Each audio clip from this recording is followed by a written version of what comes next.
आपके अपने चैनल पर। यहाँ हम बात करेंगे उत्तर प्रदेश संयुक्त पैरामेडिकल फार्मेसी व नर्सिंग प्रवेश परीक्षा 2021 की जो कंडक्ट होनी है आपकी 25 दिसंबर 2021 को, उसी के फिजिक्स यानी भौतिक विज्ञान के पेपर को लेकर हम हाजिर हैं। और ये 33 क्वेश्चंस आपको मिलते हैं और 33 में आप कितने सही कर पाएंगे इसमें आइए देखते हैं। ये चाहे आप पीसीएम ग्रुप से हों या पीसीबी ग्रुप से हों, सभी के लिए ये इम्पोर्टेंट होगा वीडियो। तो आइए शुरू करते हैं आज का ये महत्वपूर्ण वीडियो। उससे पहले अगर आप पहली बार विजिट कर रहे हैं और इस तरीके की वीडियो से रूबरू रहना चाहते हैं तो आप स्वरा अनअकैडमी क्लासेस को सब्सक्राइब अवश्य करिए। देखिए यहाँ पर पहला क्वेश्चन है, the electromagnetic wave do not transport. तो क्या ट्रांसपोर्ट नहीं करती इलेक्ट्रोमैग्नेटिक वेव्स? तो यहाँ पर एनर्जी, चार्ज, मोमेंटम, इंफॉर्मेशन। तो यहाँ पर बी, चार्ज को ट्रांसफ़र वो ट्रांसपोर्ट नहीं करती। तो ये पहला इसका बी ऑप्शन सही हो जाएगा। दूसरे का, the polarisation of electromagnetic wave is in. तो इसमें आपका जो ऑप्शन सही है वो बी पार्ट सही है, यानी the direction of electric field. तो ये इसका बी पार्ट सही होगा। तो इस तरीके से आपके दो क्वेश्चंस कंप्लीट होते हैं। अगले दो क्वेश्चंस की हम बात करते हैं। The current in the electric circuit which arise due to the flow of electrons in the connecting wires of the circuit in a defined closed path is called। तो ऐसे क्लोज्ड पाथ को क्या कहा जाएगा? तो यहाँ पर कहा जाएगा कंडक्टिंग करंट। तो यहाँ कौन सा कहा जाएगा, कैसा करंट कहा जाएगा? तो आप सभी लोग देखते हैं। तो यहाँ पार्ट सी जो आपका सही है वो सही हो जाता है। इस तरीके से इस प्रकार क्वेश्चन नंबर हम देख सकते हैं। अगला, the question, if a variable frequency AC source connected to a capacitor then the decrease in frequency the displacement current will. तो क्या होगा? करंट डिस्प्लेसमेंट करंट इंक्रीज करेगा, डिक्रीज करेगा, रिमेन कांस्टेंट रहेगा, तो ये डिक्रीज कर जाएगा। इसका आंसर जो सही होगा वो इसका बी पार्ट आपका सही हो जाएगा। अगले दो questions, displacement current goes through gap between plates and the capacitor when the charge on the capacitor. तो कैसा चार्ज होगा? डिक्रीज, इंक्रीज, क्या रहेगा? तो इज चार्जिंग विथ टाइम। तो यहाँ पर इसका ऑप्शन सही होगा, ए पार्ट आपका सही हो जाएगा। ए पार्ट आपका सही होगा, यानी ये करेक्ट आंसर हो जाएगा, ए पार्ट।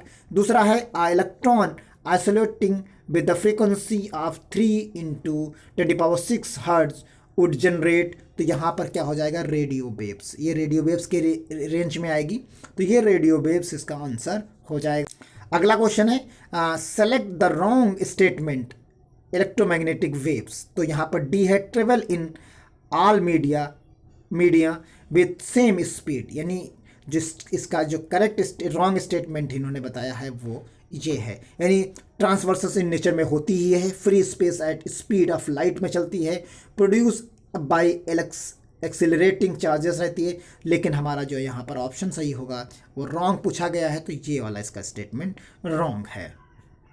अगला क्वेश्चन देख लेते हैं, alternating current can not be measured by DC ammeter because. तो यहाँ इसका डी पार्ट सही होगा, average value of AC for complete cycle is 0। तो यहाँ पर D of AC power is transmitted from a power house at a high voltage as. तो यहाँ पर बी पार्ट इसका सही होगा। तो बी पार्ट में आप देख पाएंगे इसका it is more economically due to less power loss. तो ये इसका आंसर सही होगा, बी पार्ट। इसी तरीके से अगला क्वेश्चन, अगले क्वेश्चन में देखेंगे, if a frequency of AC is made 4 times, यानी 4 गुना कर देना है आप इट्स इनिशियल वैल्यू के 4 गुना, तो इंडक्टिव रिएक्टेंस बिल भी कितना हो जाएगा? तो ये भी 4 गुना आपका हो जाएगा। अगला question, when an AC voltage 220 volt is applied to the capacitor C then. तो यहाँ पर इसका आंसर होगा, power delivered to the capacitor per cycle is 0। तो इस तरीके से इसका आंसर डी हो जाएगा। अगला question, an AC source is connected to resistive circuit which of the following is true. तो सी है, current and voltage are in same phase, यानी ये दोनों सेम फेस में होंगे, तो इसका ऑप्शन सी सही हो जाएगा। विथ इंक्रीज अ फ्रीक्वेंसी, अगला क्वेश्चन आप पढ़ सकते हैं यहाँ पर, अगले क्वेश्चन की हम बात कर रहे हैं। With increase in a frequency of N AC supply the inductive reactance जो आपका होगा वो be increase directly with frequency, इसका ऑप्शन सही हो जाएगा इंक्रीज डायरेक्टली विथ फ्रीक्वेंसी। यहाँ पर हम देखते हैं क्वेश्चन, जो इसका क्वेश्चन है the magnetic field of earth can be modeled by a point dipole placed at the center of the earth. The dipole axis makes an angle of 11.3 degree with axis of the earth at Mumbai declinations is nearly zero. Then तो यहाँ पर क्या होगा, तो ए part इसका सही हो जाएगा, पहले का ए पार्ट यहाँ सही हो जाएगा। The declinations variation between 11.3 west to 11.3 east के डिक्लेरेशन में रहेगा। इसी तरीके से in permanent magnet at a room temperature तो क्या रहता है, domain are all perfectly aligned, इसका डी ऑप्शन सही हो जाएगा। अगला है क्वेश्चन है magnetic lines of force due to a bar magnet do not intersect because, क्यों इंटरसेक्ट वो नहीं करती, तो इसके बारे में ये आपको स्टेटमेंट 4 दिए गए हैं। अ पॉइंट ऑलवेज है सिंगल नेट मैग्नेटिक फील्ड, इस वजह से डू नॉट इंटरसेक्ट बिकॉज, तो ये इसका रीज़न है। चूज करेक्ट ऑप्शन से यहाँ पर आपको चुनना है, एक एसेसन दिया है, एक रीज़न दिया गया है, तो इसका देखिए कौन सा पार्ट सही होता है। तो यहाँ दिया गया है चूज करेक्ट ऑप्शंस। तो पहला है the ferromagnetic substance do not obey Curie's law, तो पहला दिया गया है। इसी तरीके से ये ऑप्शन सही है, इसका ये करेक्ट है, ऐसा लॉ को फॉलो करता है फेरोमैग्नेटिक सब्सटेंस। फिर at Curie's point ferromagnetic substance start behaving a paramagnetic substance, तो ये चीज़ नहीं है, ऐसा नहीं होता कि जो क्यूरिस पॉइंट होगा उस पर ये अपना बिहेवियर चेंज कर लेगा, तो ऐसा कुछ होता नहीं है। तो इसलिए देख सकते हैं, तो इसका जो ऑप्शन सही होगा वो सी असेसमेंट इज करेक्ट है, रीजन इज इनकरेक्ट है, तो ये सी पार्ट इसका सही हो जाए। Biot-Savart law indicates that the moving electron's velocity v produce a magnetic field B such that, तो यहाँ पर ऑप्शन ए सही है, B is perpendicular of, तो ये B जो होगा वो परपेंडिकुलर रहेगा। करंट कैरिंग, अगला क्वेश्चन आप पढ़ सकते हैं, current carrying circular loop of radius r is placed in the xy plane with center at a point at the origin half of the loop with x greater than 0 is now bent so that is now lies in the yz plane, तो यहाँ जो आपका option सही होगा वो ए part सही होगा इसका, यानी magnitude of magnetic moment now diminished, तो ये इसका पार्ट सही हो जाएगा।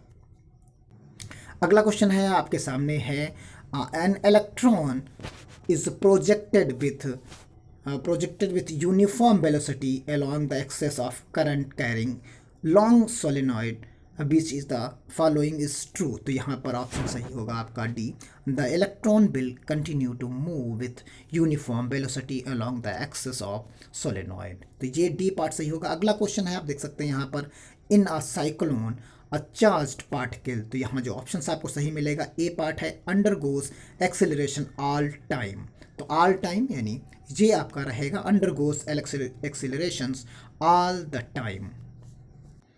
अगला यहाँ पर मिलेगा the question, if a double the radius of coil keeping the current through unchanged then the magnetic field at any point a large distance from the center becomes approximately, तो यहाँ जो हो जाएगा सी यानी 4 टाइम्स हो जाएगा, तो यहाँ पर ये 4 टाइम्स इसका आंसर होगा। इस प्रकार आपने काफ़ी ज़्यादा क्वेश्चंस देख लिए हैं अभी तक।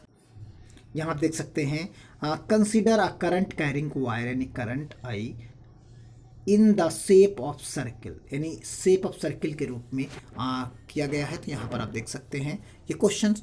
अब इसके बाद यहाँ जो इसका आंसर सही होगा बी पार्ट सही होगा, यानी B part, electric field produce by the charge accumulated on the surface of wire. इसी तरीके से अगला क्वेश्चन आप यहाँ पर देख सकते हैं, two cell of the EMF is approximately 5 volt and 10 volt are to be accurately compared using a potentiometers of the length 400 centimetre 400 centimetre. अगला जो इसका ऑप्शन सही होगा वो बी पार्ट सही है इसका, the battery of potentiometer can have voltage of 15 metre यहाँ पर आप देख सकते हैं। तो यहाँ आपने ऑप्शन देखा है, इसका बी पार्ट करेक्ट होगा। बी पार्ट में R adjust so that the potential drop across the wire slightly exceed 10 volt. तो इस प्रकार आपने देखा यहाँ पर। अगला क्वेश्चन है, which of the following characteristics of the electrons determine the current in a conductor? तो ड्राफ्ट वेलोसिटी along, ये इसका ऑप्शन ए सही होगा। ये इस पर्टिकुलर क्वेश्चन का ए पार्ट सही है। इसी प्रकार अगला question, the cold junction of the thermocouple maintain at 10 degree Celsius, no number of term, no thermo EMF is developed with when the hot junctions maintain 530 degree Celsius and neutral temperature is.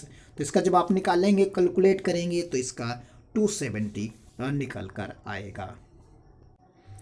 अगला question यहाँ पर आप देख सकते हैं, a positively charge particle release the rest in a uniform electric field, the electric potential energy of the charge. तो यहाँ पर सी ऑप्शन इसका सही रहेगा, decrease because of the charge moves along an electric field।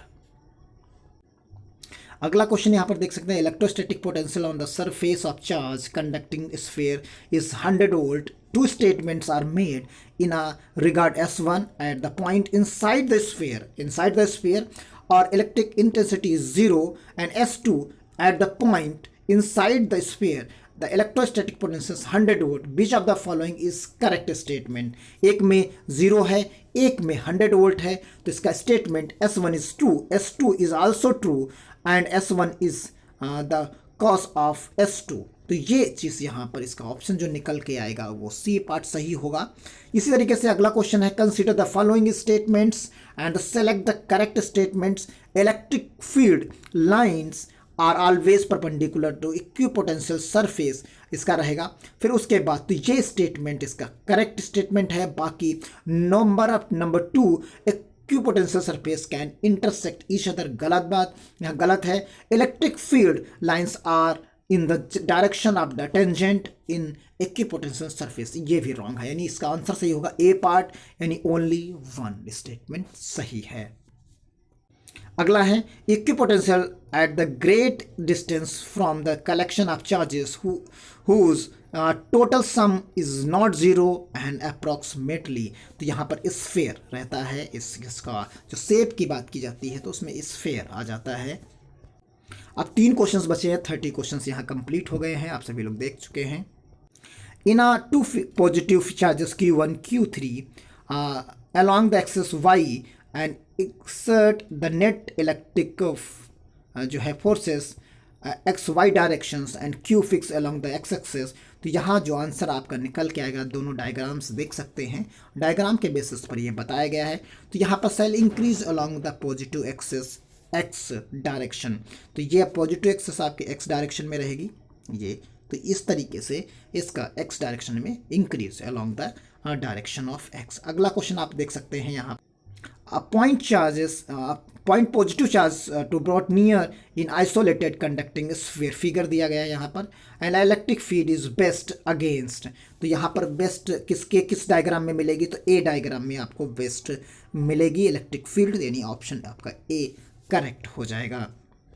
यहाँ पर भी दिया गया है the electric flux through the surface, तो यहाँ पर 4 ऑप्शंस आपके सामने हैं, तो किस में रहेगा, तो ये डी रहेगा, in the same all figure, यानी जितने भी फिगर दिए गए हैं सभी फिगर में जो आपका सरफेस यानी इलेक्ट्रिक फ्लक्स है वो सेम रहेगा, उसके शेप और साइज पर फर्क नहीं पड़ता। तो मिलते हैं इसी तरीके के यूजफुल वीडियो के साथ अगले किसी वीडियो में, तब तक बने रहें, लाइक करिए, शेयर करिए अपने दोस्तों तक। धन्यवाद, जय हिंद, जय भारत।